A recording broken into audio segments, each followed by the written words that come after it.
Hi, everybody, and welcome to the Friday edition of Moohead Radio. I'm your host, a big and furry bovine, and joining me today on the program is the Moose The from moose is Merry here. England. Yeah, Moose is there.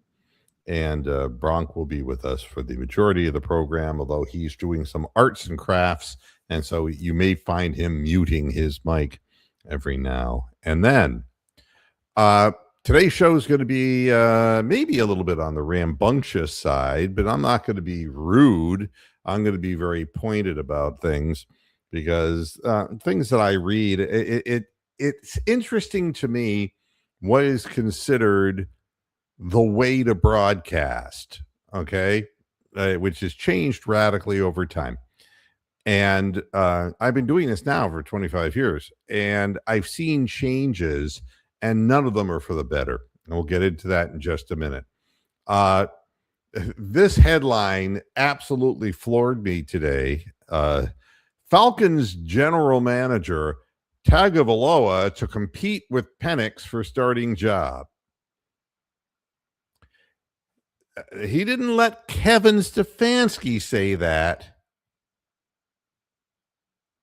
The GM came out and said that's going to be the case. His name's Ian Cunningham, and he said definitively Friday that the team is bringing in Tua to compete with Michael Penix Jr. for the starting quarterback job. Two small midget left-handers. You get I'm your here, pick, I'm Kevin. here. Yeah, you get your pick, Kevin. Isn't that glorious?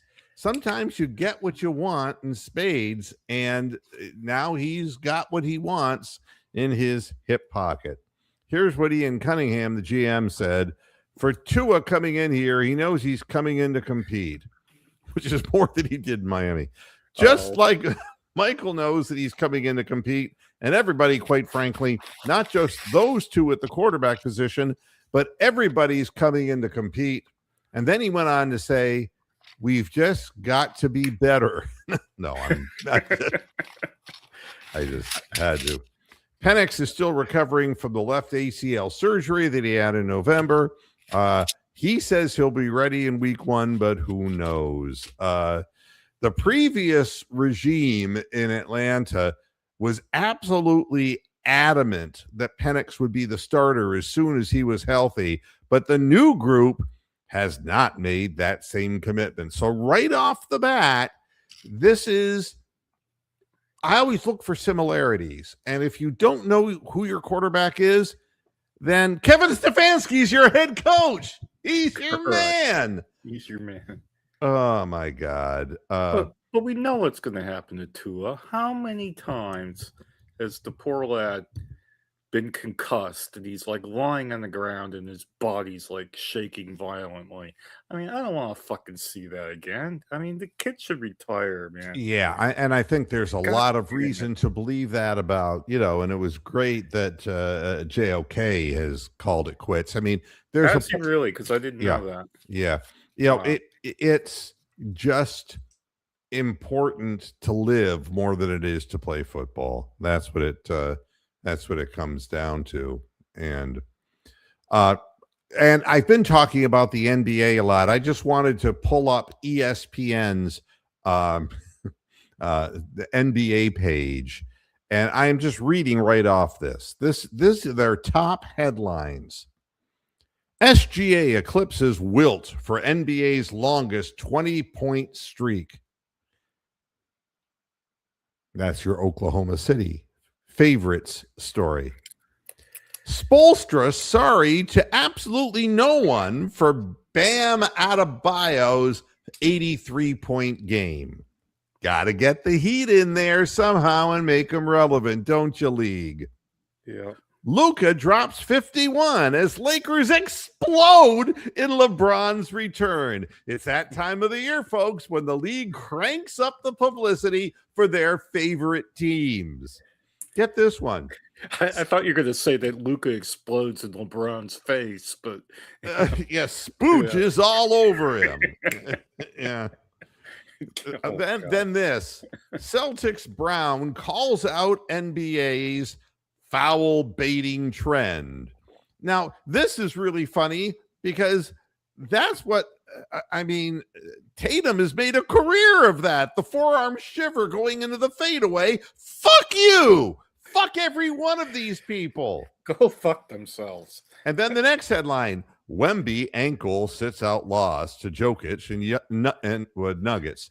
So you mentioned the other two teams. You got San Antonio in there. You got Wemby's name in there. You got Jokic's name in there. And you got the Nuggets in there. These are the only headlines that matter. In the whole fucking league, this is what they come up with. And then Isn't there any Knicks news in there? Knicks? New York Knicks? No. No? Oh. And then this. The last one is for Auld Lang Syne. Warriors Curry out 10 more days with knee issue. We don't care about him anymore. Oh, God. He's like 90 years old. Yeah, so just make it stop, for God's sakes. All right. So what I want to talk about today is the way reportage, people reporting things, has changed radically, and not for the better. And I'm going to use something here that has already been bandied about on the internet. I recognize that, but I am going to add it to the stage so that you can hear it, because y'all need to hear it. And this is Jason Lloyd. God, they're fat enough to be on our panel. I know. Jason Lloyd's been around a good long time, not as long as I have. He's been around a long time. And if you don't know what he said, you might as well hear it. I don't. No, okay, then you get to hear it. I don't know what he said. From his mouth, you get to hear it. So I'm going to go ahead and... from his mouth to the moose's ass. There you go. All right, here we go. If you do that, why couldn't you do that and just play Shador there? Here's because the thing. If the 27 was Here's the thing. This is the spot that I'm in, I think, with Shador, is I've talked to enough people and heard so much about him that's not very good. So what am I supposed to do with that? Am I supposed to play dumb and just come in here and be like, yeah, play the kid, let's give it a shot? When you hear over and over and over again, doesn't really watch a ton of film, had to kind of be shown how to watch film, doesn't know when he's hot, doesn't know what he's looking at in coverages. Am I supposed to ignore all that? No. So that's what leads me to some of the decisions that I've come to. And then when you look at the data, it is what it is. And he didn't play well. So people want me to just ignore all of that because, well, it's Shador and it's a 5th round pick. And hey, if they hit on a 5th round pick, it erases Deshaun. All of that is true. But when you're told things over and over and over by different people, it's not one person, it's different people all saying this. You just expect me to just ignore that? No. And not take it into account? So that's what's led me to this decision. If you do that, why couldn't you do that? All right. So that's and people are bandying this about. And he heard, and then he's heard from outside sources, other people. He's not naming any names. He's just saying how many people have told him this. And I want to point something out. If I walked into, and I'm going to do this both sides to be fair, if I had walked into a Kamala Harris rally and asked people questions, I'd have heard the same thing. And if I'd have gone into a Trump rally and asked people, I would get the same thing from them, from their point of view and their perspective. Jason Lloyd, I don't know personally. I've never spoken to him in all the years I've done this program. And I am not going to badmouth Jason Lloyd. What I will say, however, is that when you say things and it comes off as anger, as somewhat petulant, like, why do I have to explain this? And basically what he's saying in so many words is, and I'm going to take this out of my, make sure that this is out of here. What he's basically saying is he doesn't work hard And that would be he's lazy, because somebody who doesn't work hard and doesn't have that kind of work ethic is lazy. And he doesn't know what he's looking at on a football field. That would make him slow, not smart. And he didn't play very well. And of course, he didn't have any reps in the preseason. And that's one way, I suppose, of looking at something. And it's just so tunnel visioned. Hearing him say this and the way he said it, it just seems like there's more to it than just what I call the eye test. The eye test that made me say Dylan Gabriel, and nobody went after Dylan Gabriel. Nobody tried to get Dylan Gabriel from the Browns. Nobody is talking about Dylan Gabriel. We watched him for a lot of games, and my eye test was not that he was stupid, not that he didn't have work ethic. I just thought that he was underarmed. He didn't have arm strength. He was short and couldn't see over the offensive line. And he really seemed physically overmatched at this level. Nothing against him personally, but, fat, ugly, and stupid is no way to go through life, son, as in Animal House. If you're going to describe somebody in terms of them being lazy and not smart, it comes off as a personal attack. I mean, you can use statistics, and why the venom? Why is there a need for that kind of venom? And the answer is because he probably feels that way about a lot of other things, and that it fits into a general narrative. We just don't hear Jason talking about that stuff. But the bottom line is that it's too easy to just spew out something that is generic hoo-ha, and that's not reportage. That's expressing a personal way of looking at somebody, and it's almost like they want to kill the baby in the crib. It's like, no, don't even let him have a chance to start. Don't even give him a chance in the preseason. No, he's dumb and he doesn't know what he's doing. And it's like, if you listen to this program, you would know that what I have said is you're going into the season with 3 quarterbacks, and all of them should get to play in practice, and in preseason they should get reps, and they should be looking specifically at whether Deshaun Watson can still play football or whether he is damaged goods forever, and they have to make that physical assessment with him. You're going to have to look at how all 3 quarterbacks, not just 2, but how all 3 quarterbacks fit into Todd Monken's offensive thrust. You're also going to have to realize that we're going after offensive linemen, which is what we should have been doing in the free agency period, and that we did do. And that the running game with Todd Monken is going to be accented.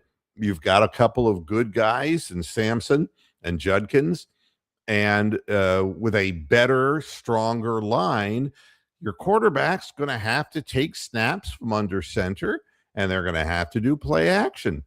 And they can't just live in a shotgun like they did in Baltimore, where the quarterback was an actual running back in essence and was a triple threat. That's not the case here. Dylan Gabriel and Shedeur Sanders and Deshaun Watson are no threats to run the football. Everyone's going to have to be, there's not going to be this big shotgun thing that there was when Deshaun Watson came to the Browns originally.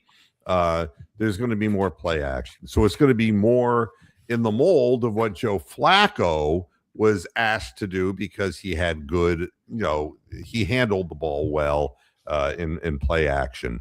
So we got to see, can Shador do that? Because he's been predominantly a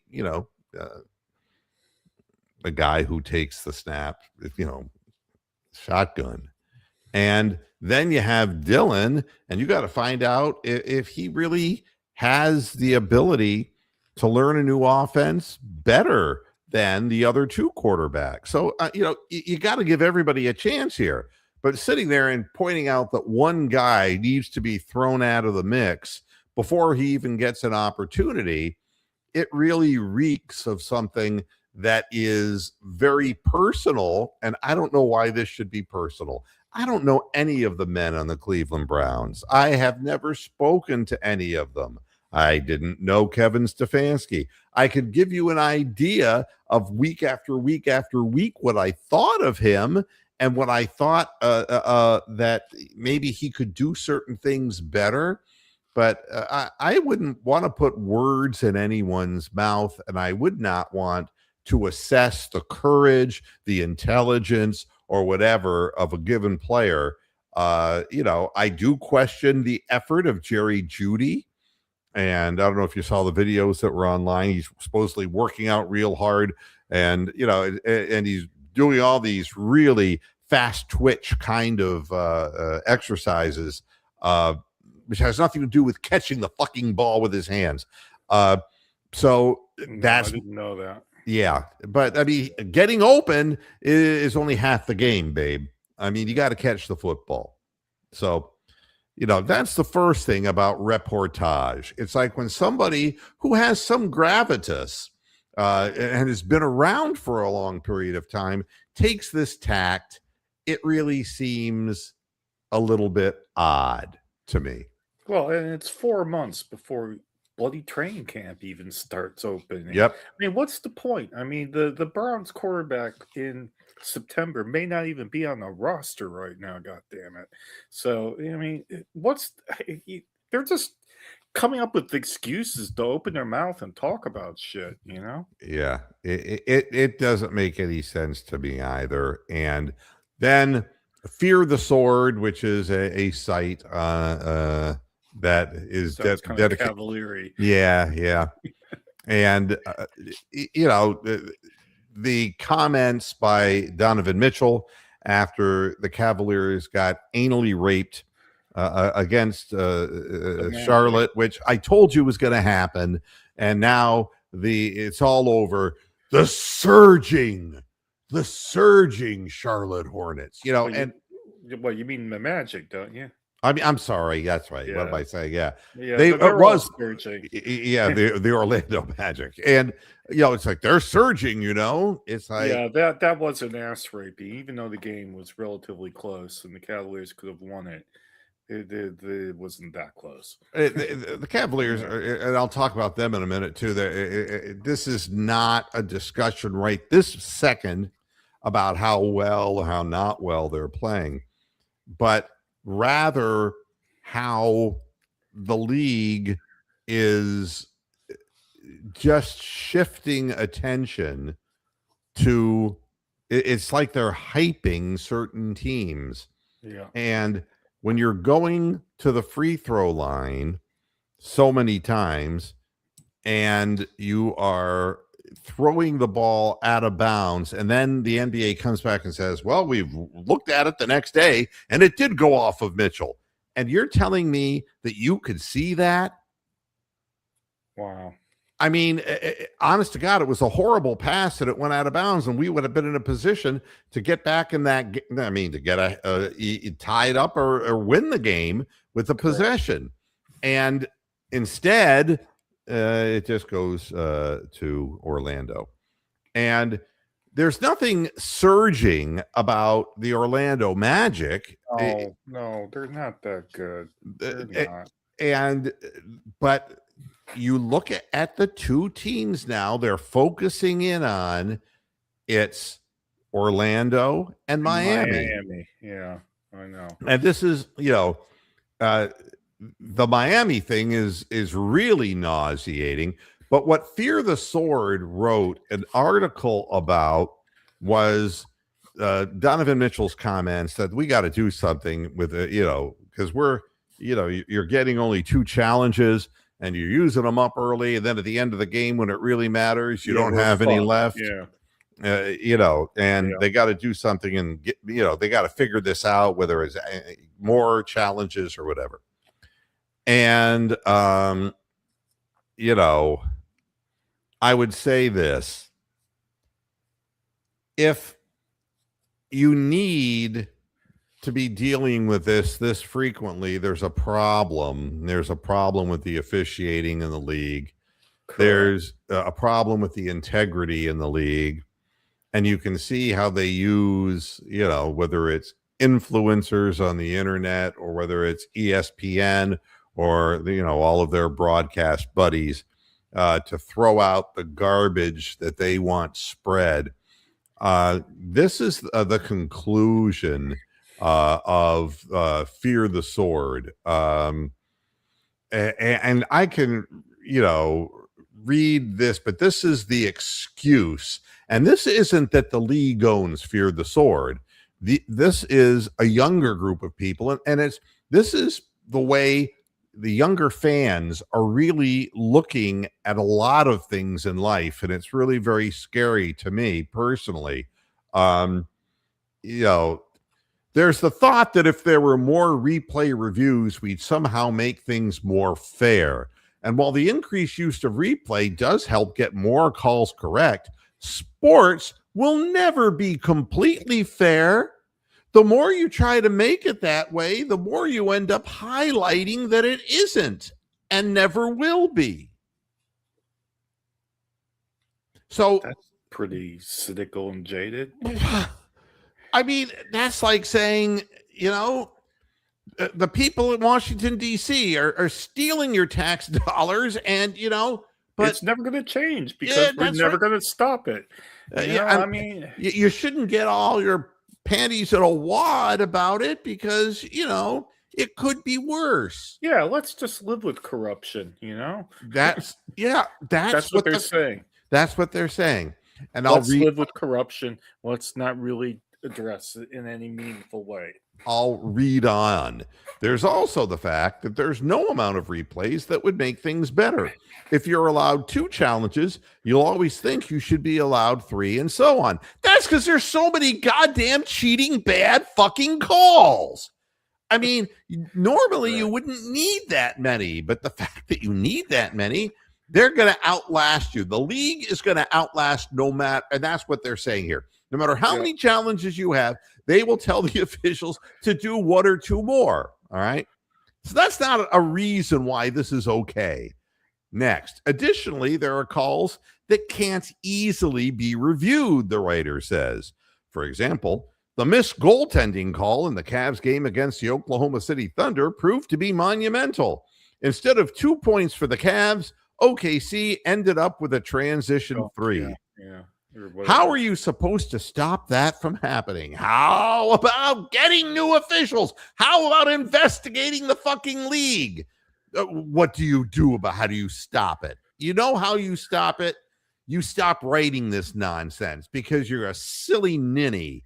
I mean, this is foolishness. Should they halt play anytime there's a close call? That isn't exciting. Look, you're not jerking off, young man. Wow. It can't be exciting the whole game. Then do you give the team that was goaltended against 2 points? That would help, but it's still unfair that OKC got a 3 in transition. It would have put so much more pressure on them. Do I have to explain this to somebody? It's like a little kindergartner writing this. Do you rewind the game to the time and score when the goaltend happened? That would be anticlimactic. Not every problem has a clean solution, so you'll never completely fix everything. And adding more replays hasn't made the product better in any sport. It just leaves you more unsatisfied while also derailing any momentum the game had.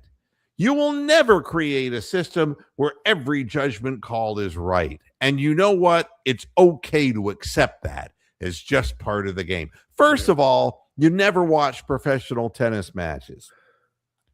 I mean, if you write something ignorant like that, and a guy sitting in a lawn chair or sitting in a high chair has to call a ball in or out that's going 100 fucking miles an hour. 150 miles an hour these days. I mean, and leave it up to that person? No, they got the eye in the sky, and they can immediately call the thing. Yeah, and tennis is an excellent example. Cricket is another good example of replay that's done properly that I've said many times before on this program. I mean, there are other replays that are not so effective. Like in soccer, there's a problem with VAR, but go fuck yourself, young people. If you're just going to sit there and say everything's corrupt and let's just give up. It. I give up. I mean, there's nothing worse in my mind than let's give up. Can I make a comment about the NBA refs? Let me just finish this last. All right. Last thing. I didn't know you weren't done. Yep. Sports. This is his final comment to wrap this up in a neat package with a bow. Yeah. Sports and life in general are unfair. You're gonna. Cunt. There's a certain amount of luck involved in winning. This isn't luck. This is predetermined, you schmuck. Next, which includes the officiating. That wasn't on the Cavs side on Wednesday, and they weren't good enough to overcome it. We'll all be happier if we just accept that this is just part of the sport. I want to be happy. Why don't you take your soma, like Aldous Huxley told you to do in Brave New World? Read, do something to learn beyond the limited scope that you're looking at, because accepting things is all what they want. They want to beat people down. And there are teams that have been beaten down for decades in the NBA. Yeah. So what were you going to say, Bronk? Right. Now, I've been noticing lately, I don't know whether this is just me noticing it or whether it's actually happening, but it seems to be the national broadcasts like ESPN or Cavs Game Tonight's on Prime or some of these other channels, they seem to be talking about the referees personally. Like, oh, Tony Brothers has been in the league for 30 years. Yeah. Oh, so-and-so. Credibility. Done 9 different NBA finals. Oh, this bloke has done 8. Well, you know what? When you're in a job for over 20 years, you're pretty secure. Like if you're a professor, you have tenure. If you're in a corporation, you're probably a senior vice president. Or if you're in some other profession, like you're a doctor, you're a senior consultant. Those fuckers can get away with anything they fucking damn well please, because they know they're not going to be fired. And that is the problem with the NBA refs. They can do their law unto themselves because they feel they're untouchable. Now, if one of the little brown-haired girl that blocks the screen while they're doing replays does a bad call, well, then they rake the coals with her. But when Tony Brothers or any of his other mates that have been around since 1993 does a bad call, they just laugh it off. Or, I wouldn't argue with him. Or, like, I mean, did you hear Richard Jefferson when he did the national broadcast? He said something. Yeah, he sold out his soul. Exactly. I mean, because you've seen him on the internet, and he loved his time with the Cavaliers, and he would treat the Cavaliers, if anything, more than equal. But nope, he was licking Celtic butt. Absolutely, just doing what he was told to do. He had to be told to do that. Yeah. I understand. I mean, he's a good I won't say he's a bad broadcaster. I think I want to see more people from his generation doing sports in every single sport going. There is too many old fucks like us and even older still around taking up jobs but that's done by younger people. They're not. You got to be willing to sell your soul. And the bottom line is that if you want to actually verbalize what you're seeing with your eyes, it's like that call didn't make any damn sense whatsoever. I mean, and it was getting to the point where it's so obvious what they're doing, and by the time you're bombarded by the propaganda from the announcing team, that you knew that the Celtics were just going to destroy the Cavaliers because that's what the plan was. And and that bothers me. What's going on with the Cavaliers bothers me to a degree too, and I'm going to talk about that in a minute. But if you're starting from behind, it's very, very difficult to get out in front. And the things that I'm seeing, it's like SGA now can literally take out a gun and shoot his defender and not get called. The game last night with the Celtics and OKC. The push off to get the shot off at the end of the game. Oh, He just totally forearmed the guy out of the way. Absolutely. And the Celtics is Sheeman or Steelman or Garza or whatever the fucker was. Yeah. Boom. Yeah, but you know, they loved having that game, you know, on the air, and it's a great thing because these are the two teams that are going to face each other in the finals. Exactly. The NBA knows it. It's a close game, but when push came to shove on that floor on that night, it didn't matter that the Celtics tied the game up. What mattered was that SGA was a fucking hero because he's the greatest in the game right now, and we were all supposed to fucking go on our knees and fillet him. That's the bottom line. And you know, there is no skill set to shoving a guy backwards to get space. Oh, fuck it up. We could all get space if we shove people out of the way. You know, is that what you're meant to do in the world, is shove people out of the way to get ahead? Obviously, if you're playing for the right team. And if you're the Celtics, you know, and like I said, if you're playing with Tatum, and I've watched him for years do that very same thing. Or if you're watching, you know, every team has its favorite guy who's allowed to get away with murder, and the Cavaliers don't have one. That's why it's like they're soft.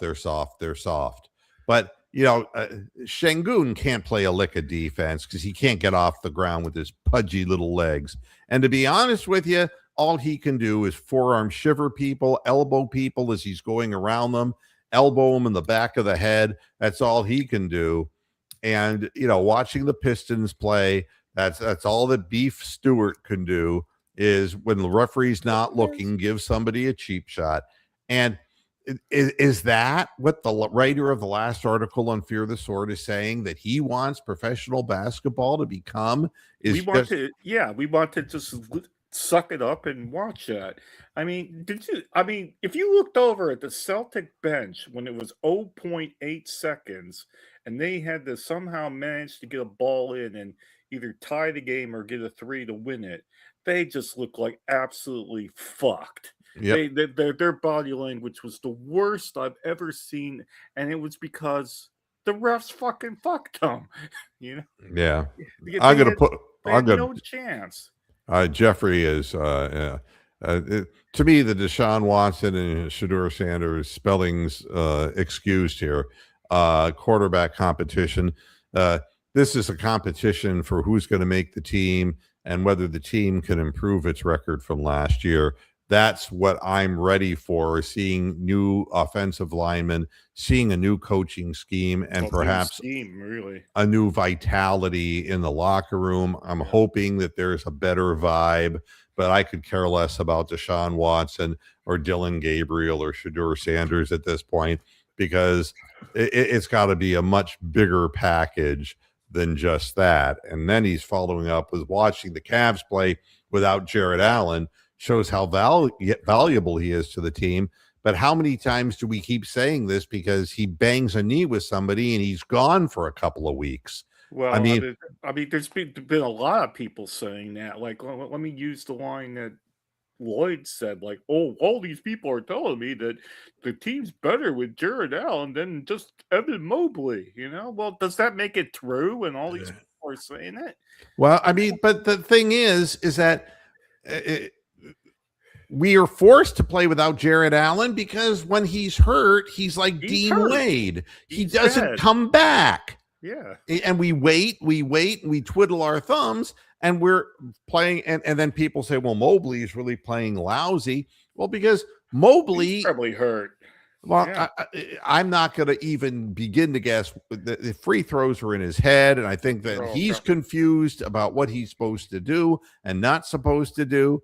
Is he a 4? Is he a 5? They make him a 5 because Jared is injured half the time, and you only get like out of an 82 game season out of Jared, you probably will get 65 games or 60 games out of him. And he will miss time at the worst possible moment. And then when he gets into the playoffs, he looks like a different guy and he freezes in the spotlight and he lets Mitchell Robinson push him out of the paint. Jared Allen is a guy who has to be underneath the rim. He just has to be. He doesn't have a 3-point game. He's not a stretch center. Yeah, he's not even Thomas Bryant, for God's sakes. No, well, I mean, Jared Allen has good footwork and he can finish around the rim in high percentage. Yeah. But the problem is he's taking up that real estate. And what does that leave Evan Mobley with? And the answer is, Nothing. if he's being pushed out more on the perimeter, it's forcing him to handle the ball, and he's terrible at that.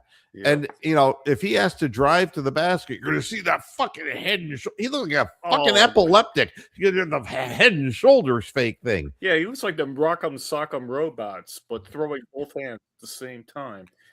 He's not ever going to be a guy who's going to play bully ball.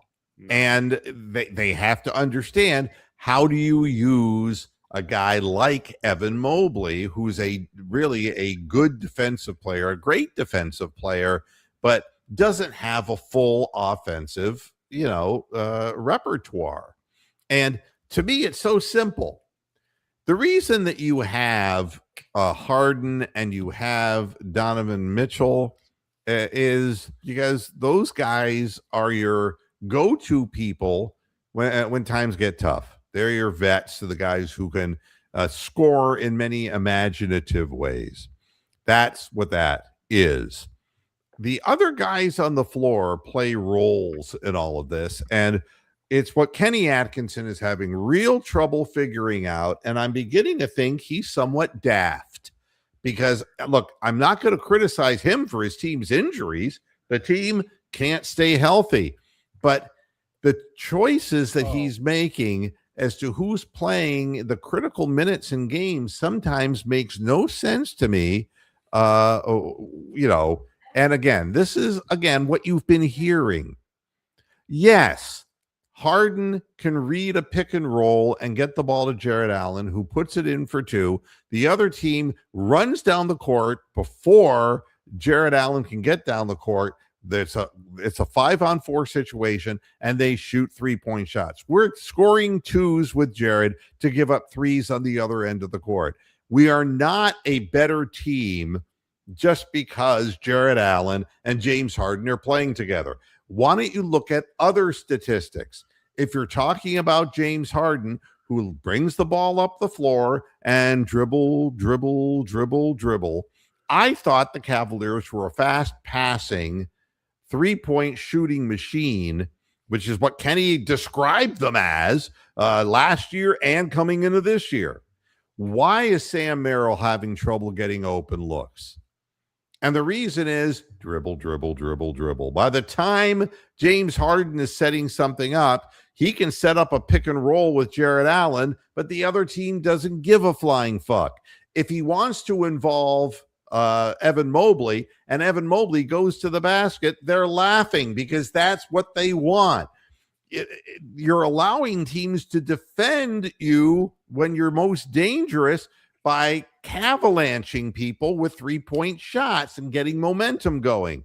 You traded away Darius Garland, and so that takes a little bit of that away. Keon Ellis can hit 3s, and Merrill can hit 3s, and Thomas Bryant can even hit 3s, but not if the court's all congested and people are not moving, nonstop, and the ball moving with them. That's the problem. And the reason Jared Allen looks better with James Harden is they're both made out of a pillar of salt. One is 36 years old, and the other guy, when he finishes at the basket, doesn't have enough steam to get to the other end of the court by the time the team runs the ball up the floor. We're giving up more paint points and more layups than any fucking team in the NBA. Open your eyes. Look at what happened against the Orlando Magic. Why were they able to score in the paint so easily? Not because Jared Allen wasn't playing. The Cavaliers weren't getting down the floor. It's an effort issue. Well, Every time Harden goes to the rim and lays it in, he falls down over the baseline and he looks like a turtle on his back, and the Magic would run down the floor and get a layup. all right, that reminds me of another thing from last night's game that I wanted to talk about. Celtics OKC. Now, if you were watching that game pretty closely, like I was, the first half, both teams scored about 30 points each, so 120 points. The fourth quarter, both teams fell off a cliff, and they ended up just barely getting over 100 points. Yep. So, and the reason that is that their defensive intensity grew, and also they were both tired teams. So the shots were hitting the front of the rim. That's right. They were not, and then they were making tired passes that were getting picked. They were getting shots blocked from somebody coming up behind them. Blocking them. And the Cavaliers are even worse to be defended against. The Cavaliers, what they need, in my opinion, is more fucking aerobic conditioning. They need to be able to actually run and be fit at the end of the games, because the Celtics certainly weren't fit enough last night. They ended up with like 15 points in the fourth quarter when they had been scoring 30 the whole thing. And Oklahoma and the refs ass raped them, but Oklahoma didn't do much better. They only scored about 20. The whole on the Cavs team, the pace of play for the Celtics is not that fast. Okay. Now you look at the stats and it'll show you that. With Oklahoma City, they are more of an up-tempo team. But in the end, I guess my feeling is you got to know who you are, you got to have an identity, and you got to know who to put on the floor at a given moment. And I'll tell you what's bothering me. If you want an offense that gets the ball to primary shooters, because you want, and people are saying why the Cavaliers suddenly so bad from 3-point range. It's like because they're not setting anybody up, and they're tired. Well, I mean, I think that more than being tired in the beginning of a game, even they're not setting players up. And Merrill is shooting with hands in his face, and that's not what he does. And Harden will take some threes.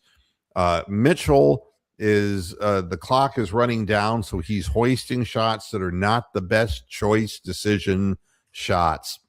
You look at who should be opening the floor up, and we have a 36-year-old man and we have a 33-year-old man, and one is 6'1" and 180 pounds, and he doesn't shoot well. Schroeder is not a good shooter. Last year, it was an aberration. He hit almost 47% of his field goals. He was shooting like 38% from three, but at no time, and it's so funny. It's like last year with the Hawks, and I'm saying to myself, the Hawks, there you go. The fucking Hawks. I mean, look at DeAndre Hunter. He looked great with the fucking Hawks. I mean, what? It's dumb. You're not thinking if you're thinking that way. Your brain isn't working right. The problem here is a failure to communicate. You've got a 33-year-old backup point guard who shouldn't be playing. Schroeder is not a competent thinking man's player. He dribbles the ball far too much. When he goes into the paint, he's going to try to finish come hell or high water. He isn't going to throw back out to an open man. And he himself is not a threat to shoot 3-point shots and make them. The reason they lost to the Celtics is because the Celtics are getting more out of Pritchard. They're getting more out of Hauser. They're getting more out of their slow white guys than we are getting out of our old and slow guys. And that is because Missoula is a better coach than Kenny Atkinson. It's just not hard to figure out. They run an organized offense and they look like business on the court.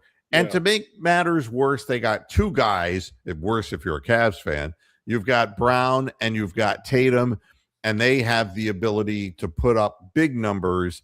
But when you have the bench guys like Pritchard, who are actually able to create their own shot, the only shot that Schroeder can get for himself is if he drives headlong into the paint and tries to bank it up, and it gets blocked half the time. And then he is letting his man get down the floor and they just lay it in. Yeah, his man's leaked out and they're in for a layup or whatever. And he's always arguing with officials, so he's not getting down the floor. He's got a bad fucking attitude. It's why he's played for 11 different teams. And I keep trying to say this, and there's a company line here. And the company line is, well, we needed Schroeder because we needed that veteran leadership. And the reason we needed it is because CPJ is not a true point guard. Yeah, he's not meet or foul, really. But what I would say is this. He's more of a difference maker when he's on the floor. That's the thing that bothers me. No, he's not typical. He is short, but he jumps out of the building. He steals balls, and he can assist players. And he was shooting much better from the floor before Kenny fucked his head up by saying, well, I guess he's not really the 3-point guy that we were hoping for.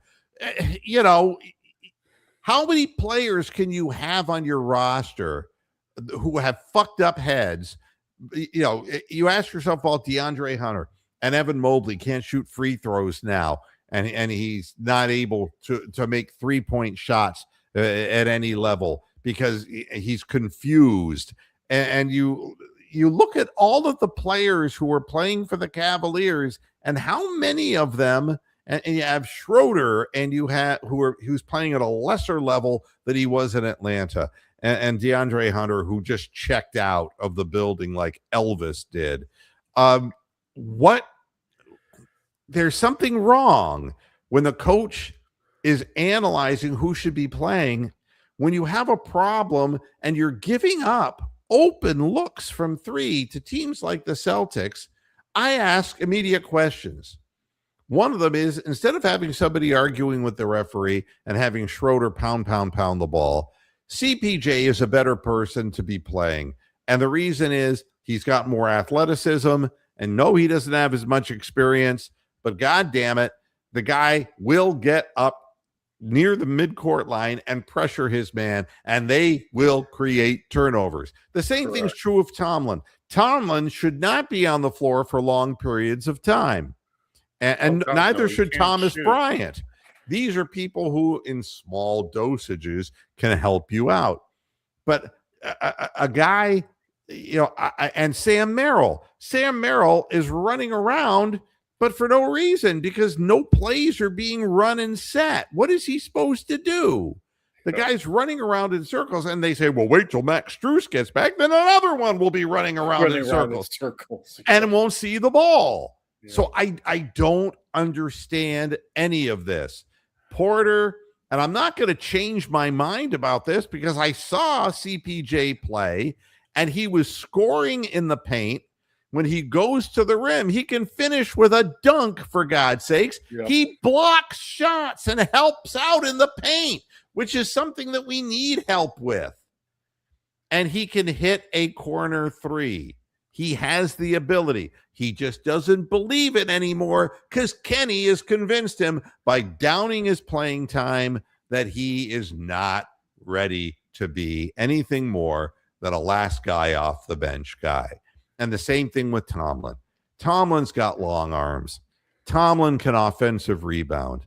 Tomlin can play defense in the sense that he can get his long arms in the passing lanes, bat the ball away, and blow up a team's offense. You put him together with CPJ and Keon on the floor. It's a short lineup, but it is an aggressive one. And you need to have runs against these good teams to even have a chance. Yeah, that's my final point is that when was the last time there was a fucking Cavalanche? They're playing from behind. Most of these games are playing from behind, and they're trying to catch up at the last minute. And, you know, and then the referees will fuck you in the butt. So, I mean, fuck you at the drive-through. You got to be explosive with the explosive weapons that you have. Now, as far as Darius Garland is concerned, I hope he does well with the Clippers.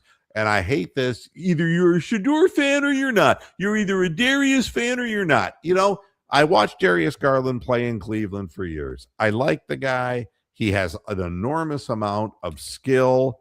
He is not ever in his offseason built his body strength up. He is sitting again right now because of the foot in Los Angeles.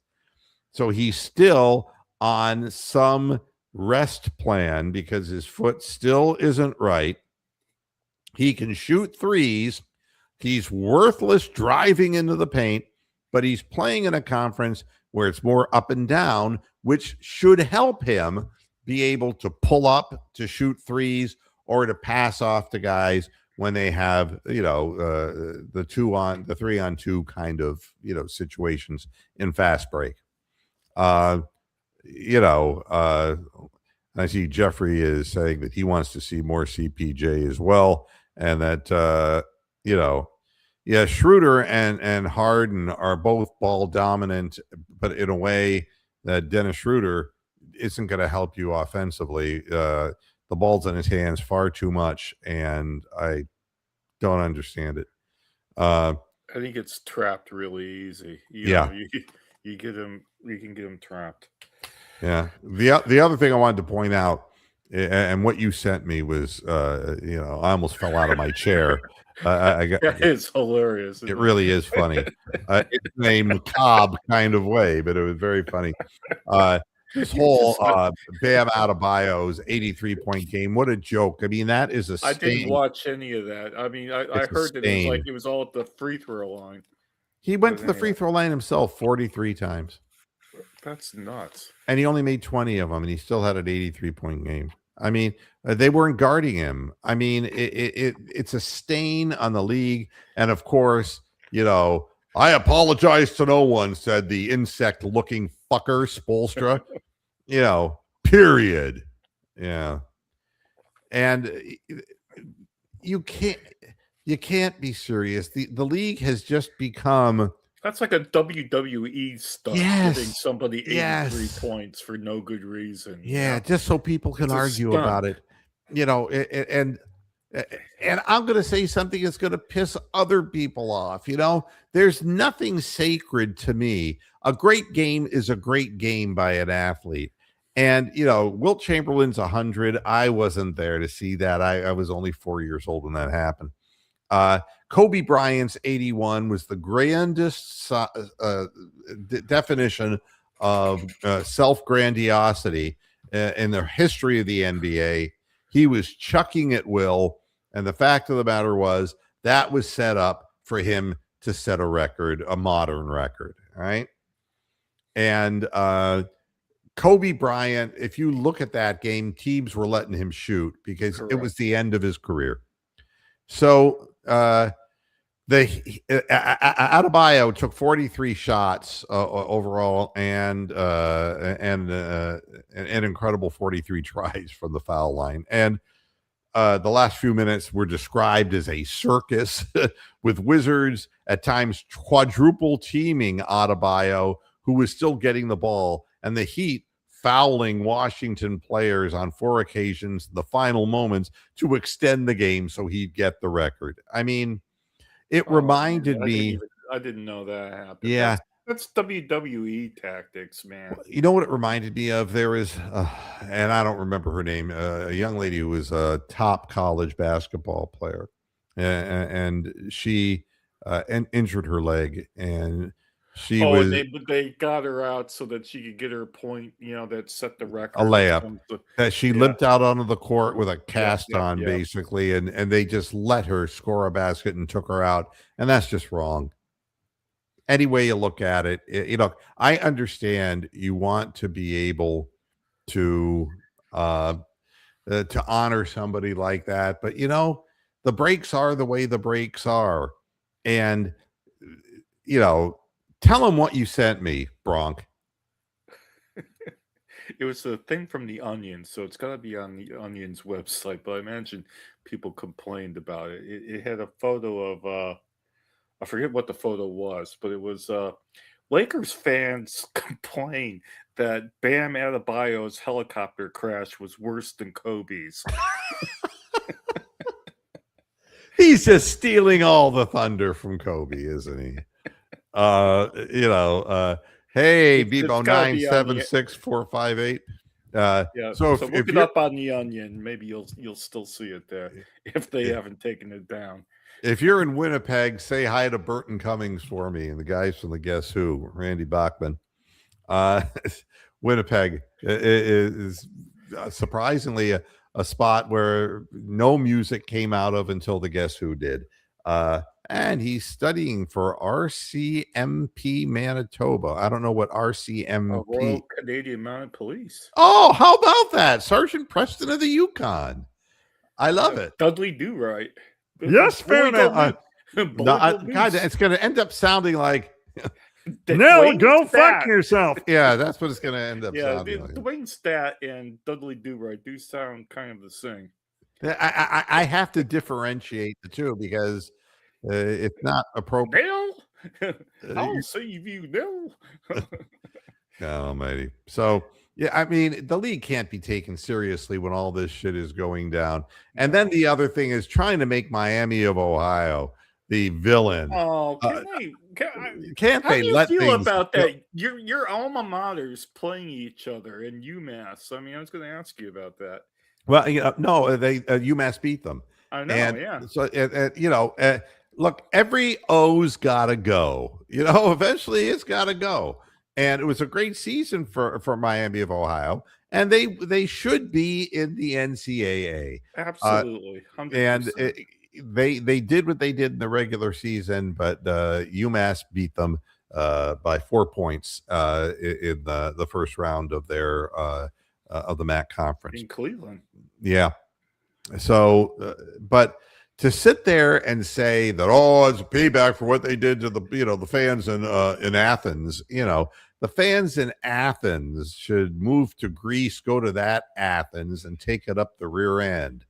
As the Greeks sometimes, they invented it. Yeah. I don't understand. I mean, they're just a mid-major team. They're not going to win anything in the NCAA like all the other teams. And what do you want? You want teams who are 15-12 to be in the final 64? Come on. Yeah, you want an Auburn team that's got like 18 losses. Yeah, I mean, it's foolishness. It doesn't make any sense. I wanted to read this headline.